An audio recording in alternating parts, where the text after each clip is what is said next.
Don't worry, I still have my headphones in. I'm just getting a charger. You know we're live, right? Yeah. Just put in.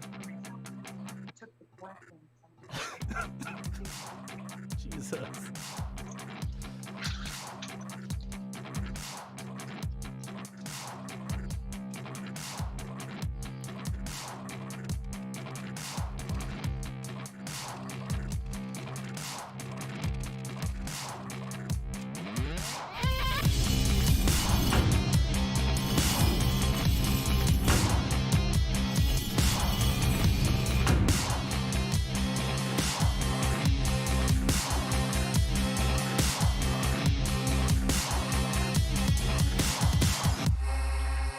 Welcome to Reboots and Dragons, the podcast that reboots movies using D&D.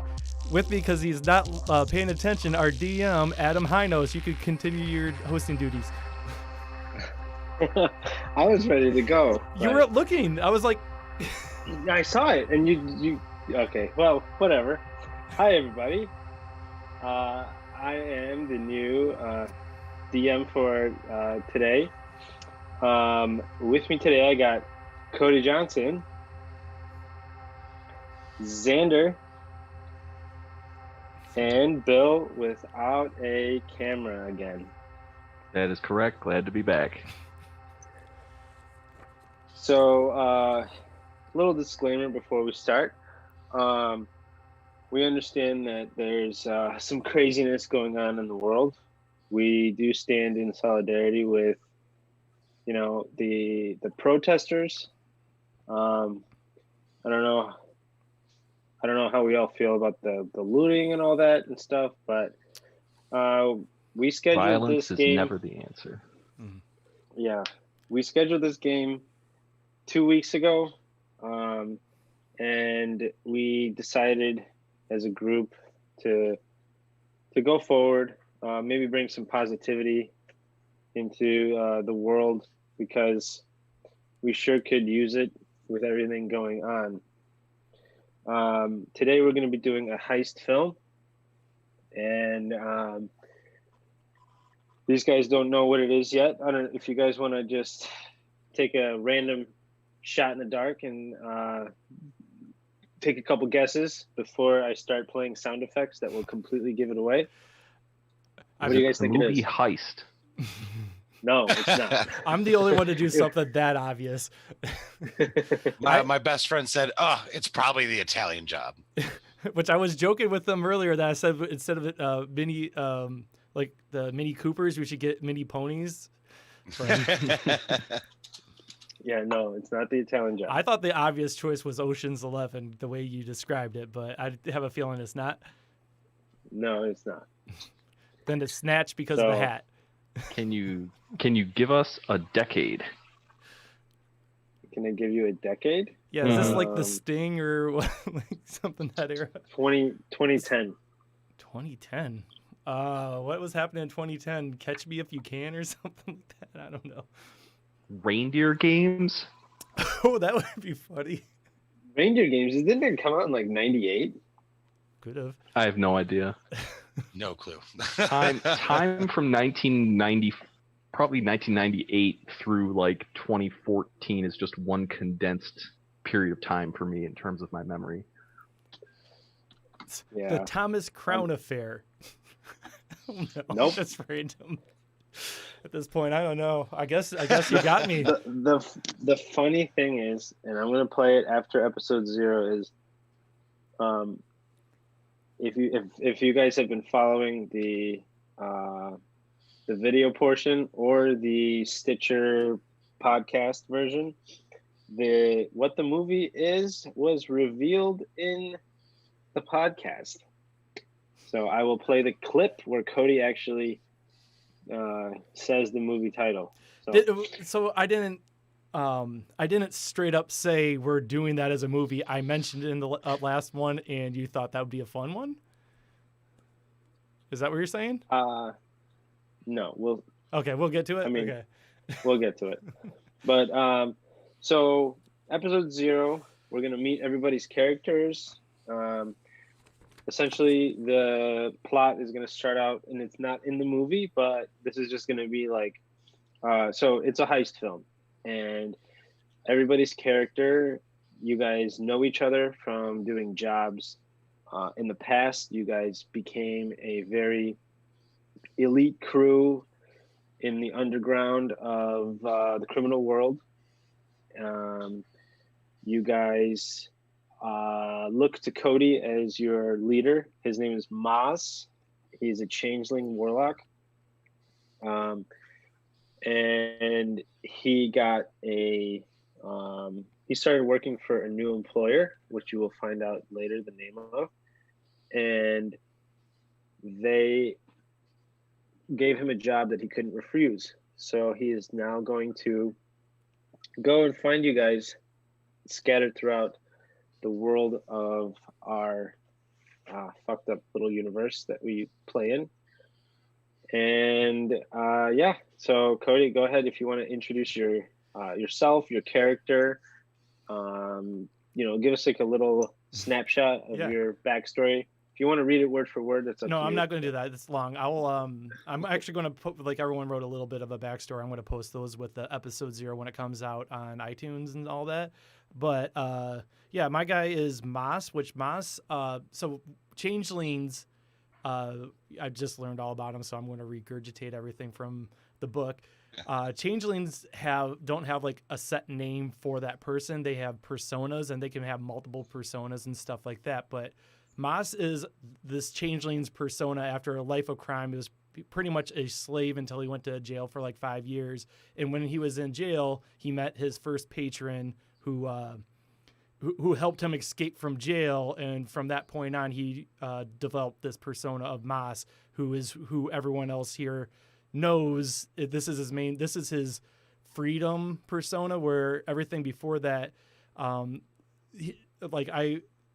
I purposely in my background just always called it like they don't have like gender or anything. I always call it they, but like Mas is a dude. Like that's when he finally had a persona. It was like up at that point he was a slave, but as soon as he broke out of jail, he was like, I'm never going to be a servant to anyone else ever again. This is, I'm free through my patron. And he pretty much, because of this new freedom, fell in love with this patron up to a point where he travels to the Feywild to finally meet, I already forgot her name, Titiana or something like that? Titiana, yeah. And get there, and she doesn't even know who the hell I am. I like robbed and stole and to be able to meet her, and she didn't even remember me. So I found a new patron, and this new patron is a little bit more evil, but I'm going to show her. She'll regret the day that she left me, or whatever. Yeah, but that's my story. All right. Now, so you basically got a call from a new employer with a job that you couldn't refuse because the money was just way too good. It's just really, really, really good money. And you got to go find your crew. So whoever you want to go find first. Do I know what kind of job it is or no? It's an infiltration. It's an infiltration job. You got to trick somebody into giving up some information. Okay. Well, if I'm going to do that, I'm definitely going to need the mole. The mole has worked with me on a bunch of jobs as an artificer. We're going to probably need some equipment. The mole's been always on the level. I'm going to go find him. I wonder whether. So I'm going to use my contacts to find where he is hiding right now. If you want to just do that, Adam, tell me where he's at. He's in Chicago. All right, so I guess I'm taking a train, airship, or train. I mean, I don't know if you're Timmer. We've already pretty much. Was it Timmer's rolling automatic inertia shuttle? Yeah, there you go. Yeah. Trains. Yeah, so I'm going to take a train to Chicago and look for the mole. Okay. Morphos, what do you think you'd be? Where do you think? Well, I work as a janitor now, so that'd probably be the best place to find me. I work for the largest architecture firm without a name in the city of Chicago. Okay. You work for the something in something. Shit, not everything in Something Street Studio canon could be something. Dude, just keep it rolling. When you don't have a name for it, there's something in another. Something Towers. It's the architecture firm of Mr. Random and the other guy. I'm cool with it if you guys are. All right, so I'm fine with that. So Mas, so you remember that the mole Morty, he works at, you kept in loose contact with him, and you remember that he mentioned that he's got this job as a janitor in this architecture firm. Cool. And I walk into that place while he's go ahead. While he's working, basically while he's working, you kind of just show up. I show up in a different persona of a businessman, different mask face, I'm a changeling, and I go up there and try to fuck with them for a second. So okay, that's fine. So Morty's off, like he's like mopping up some vomit that he found in the bathroom. So you're able to have like a private conversation. Cool. So I walk right up to him, just like, "Oh God, did you do this? Oh, that's filthy." Nah, man, I just clean up after everyone. Yeah, you're always cleaning up other people's messes. Maybe that's why I'm in this dirty bathroom, and then I changed back into the persona you know me as. Well, I haven't seen you in a while, have I? Yeah, but I unfortunately need to see you. I got a big score, one last big score. It's one that you would never have to clean another pile of puke up again. Well, unless, you drink too much like you did in Tijuana that one time. We don't talk about that. I told you last time when I left, I'm not in the business no more. I like cleaning up puke. Well, I don't like it, but I don't hate it.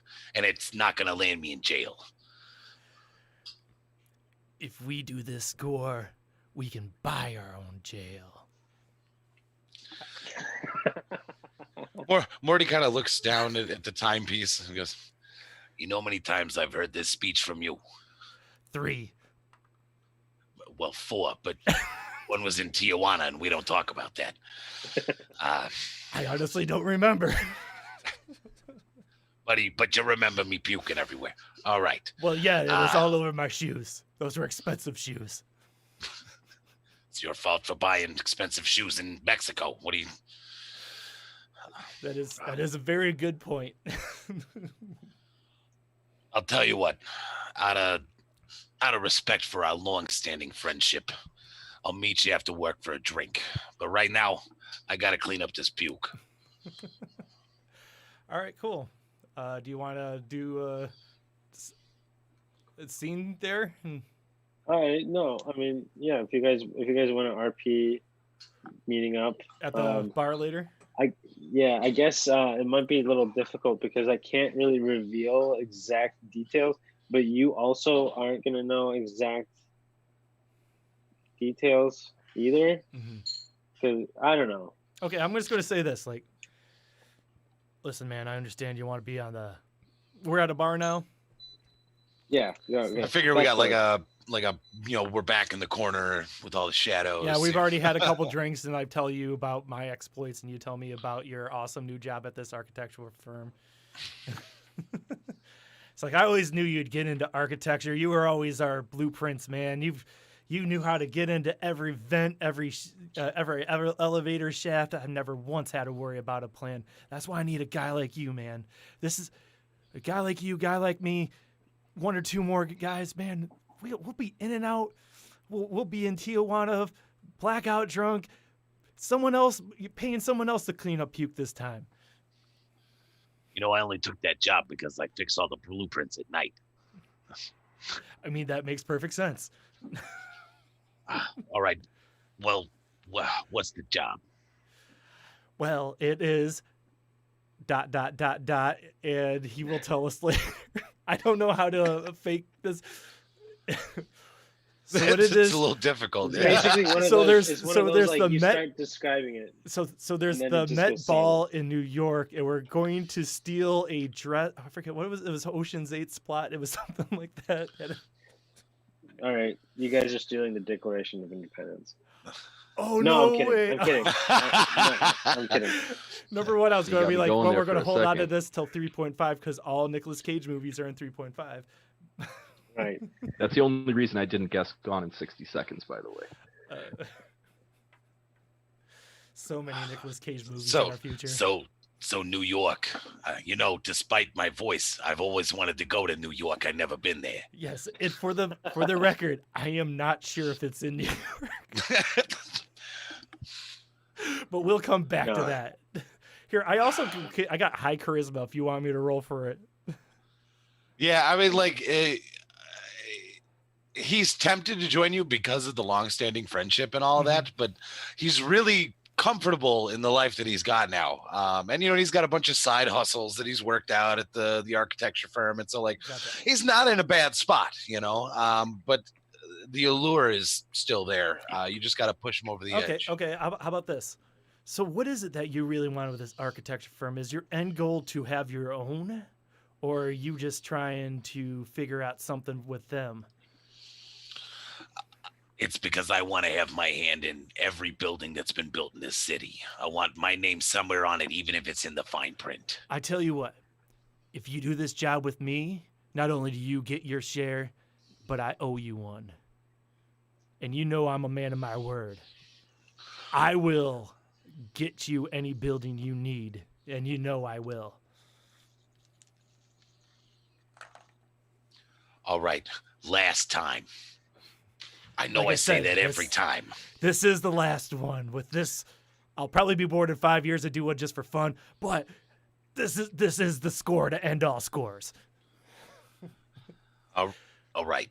And by the way, I keep doing my I'm in. voice like that because your voice, and I feel like I'm trying to match you. I don't know why. Yeah, is that good enough for you, Adam? I got my my artificer with me. Yeah, you got him locked in now.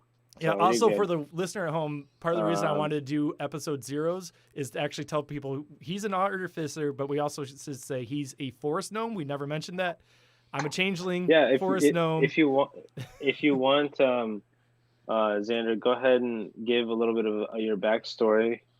Yeah, mine's pretty short, so I can just read it if you guys would like. That's fine. I think my lady would like that too because she wrote it for me. Nice. That's the best part of marrying an English teacher is like, babe, will you write a backstory for my stupid nerdy character thing? And then she jumps all over it. So let me move this over here. All right, I'm just going to read it word for word. Where'd it go? Morty has a strange beginning. Being a forest gnome who grew up in the big city, it's no wonder he was drawn to building and destroying. As a young gnome, his curiosity drove most of his actions. His curious nature towards how things worked and their functionality allowed him to develop a penchant for blueprints. The development of these skills piqued the interest of a certain team, enter, Moss there, who found Morty to be quite useful. Over some years of heisting, Morty became particularly close with one of his teammates named Moss, though he regrets not maintaining the friendship as much once his heisting days were done. After a few years of service and a few close calls, he decided it was time to retire and now spends his days as the janitor of a well-to-do architecture firm in Chicago. Cool. All right, so you got Morty locked in. You want to go find your next crew member. Just as a disclaimer, anybody that's watching, we had a fourth guy, but due to extenuating circumstances, he had to drop out. He might pop in later. Who knows? He said he's definitely not tonight. But, we go multiple nights, he might be back. I don't know. That's on him. But yeah, All right. so I turned to the mole and I'm like, you know what we need for this? You remember the Grizz, Sergeant Barnes? Morty just kind of sighs and picks up his drink. Yeah. I don't know. Always seemed a little hippie-ish for me, but I think we should go find him. Where's the last place you've heard that he was? I don't know. I threw it to you because I don't know where he is. I forget. I don't think I've heard that name in well over a decade. Hey, Bill, where are you at? I didn't give an exact location because I wanted to keep it open-ended. Well, let's just go back to good old We're Torquay. Oh, nice. Shit, it turns out he's at War Torquay, which is my base. I should have probably gotten him first. But hey, let's jump on this train. I got an extra ticket. Okay, so you take the train into War Torquay, and you arrive, and I don't remember your backstory 100%, Bill. He was raised by hippies, but then went to oh, he can tell it. Why am I doing this? Well, he went into. I know he went into the army and all that, but I meant like as far as like a location in War Torquay. Where exactly are you? Well, I'll just give the character backstory real quick because why not? All right. Since we're gonna do it anyway. Just pull it up real quick. Sorry, guys, technical difficulties. You're good. Meanwhile, I do have limited sound effects right now. I've got to figure out why Ableton crashed on me, but I got some. I still have my AirPod in, but I'm gonna grab a beer. Cool. I'm listening. All right. I'll read the whole thing just to give Adam some additional time. In his distant memories, Alaric Barnes recalled that growing up on a druid commune was peaceful and beautiful, a community that looked out for each other and lived in harmony with nature, following a creed of free love. If he closed his eyes, he could almost smell the scent of patchouli and halfling weed wafting through the air as his friends and family wove flower wreaths beneath the summer sun. Yes, it was peaceful. Peaceful but boring, and a young man longs for adventure. It was an electric jolt of excitement when the War Office's draft notice came in the Weekly Post all those years ago. This would be the chance to see the world, to jumpstart his life, a chance to escape the prison of hippie philosophy and narcotics that he inherited from his parents. The drill sergeant beat the kindness and naivety out of young Alaric, however. The philosophy was gone, leaving behind only a predilection for Shire Goodgood. His natural talents were suited for combat, and without the softness of the druidic live and let live mindset, he quickly became a cynical war machine, ready to fight for his country without the need to ask any unnecessary questions. When he arrived in the jungle, he found only a nightmare. The enemy was everywhere, and no one knew exactly why we were fighting in the first place. Just a quick note for when this goes into post. Put Run Through the Jungle playing in the background while I'm reading that. All right. I love live edit points. Now people know how this works. Yeah, it's a learning experience. Incompetent commanders and no clear rules of engagement meant that he was on his own. This, however, suited him just fine. He quickly made a name for himself and was plucked from the general troop pool to be placed in a special unit known as the Alpha Team. While a member of the Alpha Team, he learned how to infiltrate hostile locations, collect intelligence, cultivate double agents, and other special warfare tactics. For years, he did the government's dirty work, and on his return to society, found that there was no place for him. A quasi-religious organization called the Temple of Elron had strong-armed his druid commune out of their land, and he had few marketable skills aside from violence. He found work for a time with the local City Watch, alongside his partner, Samson Threadwell. The two of them were forced out of the Watch, however, when an investigation ruffled the feathers of a high-ranking official. It was then that he decided that if he wasn't welcome on the right side of the law, he'd find his place outside of it. Thus began a successful, if low-key, career of criminal enterprise which led him to today. Alark is now an old man, scarred and wrinkled, with a lifetime of ill-gotten gains, bloody memories, and dead comrades. He lives a simple existence, working at the used carriage lot that he purchased with cash in the valley of Wertorki, wistfully looking into the hazy city sky with a 1,000-yard stare. He's near the end of his road, but there's still enough fuel on the fire for one last ride. Right on. All right. So where's Moss finding you? I think I would go to his carriage lot. Mm-hmm. So I guess the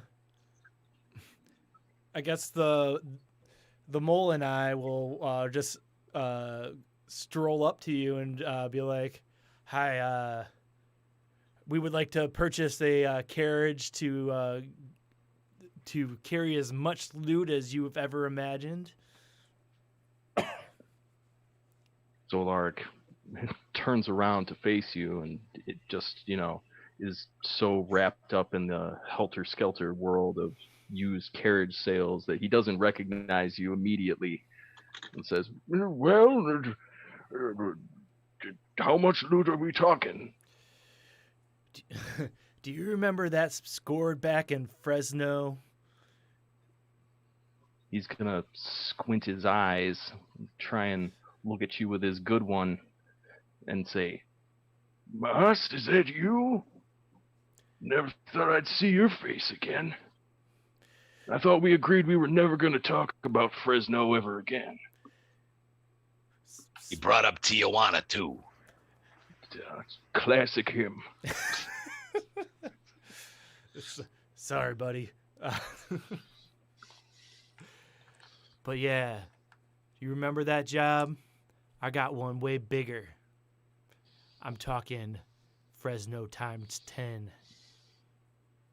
And then everything just goes mute, and you're like moving your mouth, talking about what the job is. Okay, fill in the blanks later. Yeah. Yeah, exactly. What Xander's doing right now. Okay, All right. so you tell them what the job is, and then what do you do, Alark? Do you accept? He's gonna put his hand up to his scruffy white beard and kind of rub his chin for a second.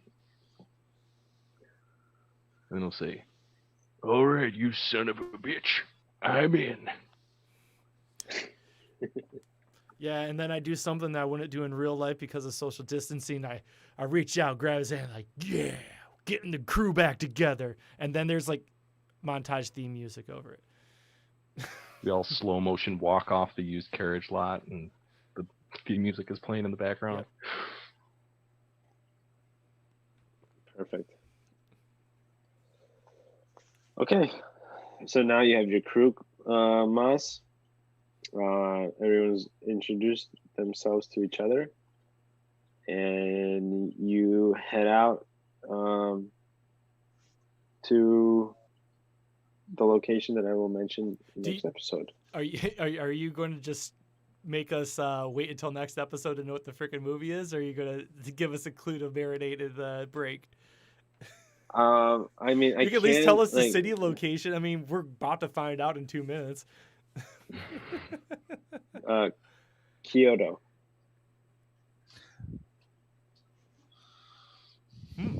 Well, actually, you're on your way to Kyoto. Huh? Wow. So it's an anime. I am lost. I am Upon the third. You're on your way to Kyoto. Okay, I have no fucking clue. I think we all have no idea. All right. Well, yeah. Don't you dare, Cody. I see what you're looking at. What the chat? Because I am looking the at comment from my mother. Okay. Well, I mean, I can't not say it now that we drew out of touch. It says that's my man child doing what he does best. Love you, Ma. All right. Well, tune in next episode to find out what the movie is, because you guys will know what the movie is pretty easily. And then amazing short-sightedness from me because my Ableton crashed. I do not have the theme song on the way out, so it's just going to be dun dun dun dun dun dun dun dun dun dun dun dun dun dun.